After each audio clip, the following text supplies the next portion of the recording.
পরিষ্কার বার্তা দিতে চাই,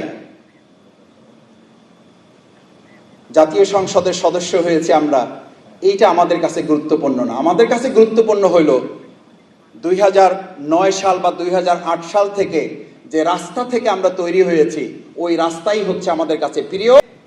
আমরা নিয়ে আসতে পারতেছি না, সে ডেডলাইন দিয়ে দিয়েছে এই বছরের মধ্যে তিনি আসবেন, আর আমরা বলছি এই বছরের মধ্যে এই সরকারকে তার ফাঁসি কার্যকর করতে হবে।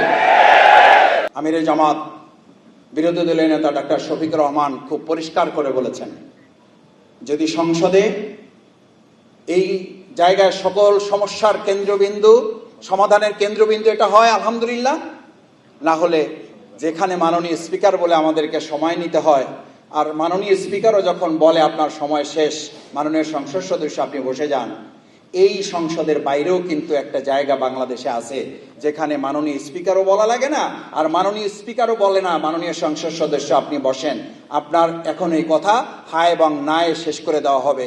আমরা জনগণের কাছে হায় এবং না নিয়ে যাব, জনগণের হায়ের ভোটে এই গণভোট বাস্তবায়ন হবে, বিচার হবে, সংস্কার হবে, মানবিক বাংলাদেশ বিনির্মাণ করে শহীদের রক্তের এবং তাকে চোখের পানির বদলা গ্রহণ করা হবে। আপনারা শেখ হাসিনাকে নিয়ে আসার কথা, সেখানে শেখ হাসিনা নিজে আসতে চায়।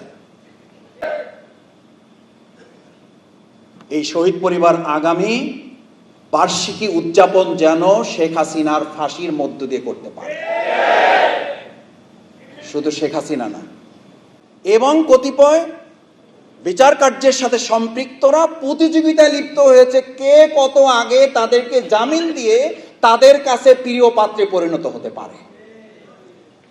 আসামি গ্রেপ্তার করায় নজর নাই, আসামিকে জামিন দিয়ে তাদের প্রিয় পাত্র হওয়ার জন্য এখন প্রতিযোগিতা শুরু হয়েছে।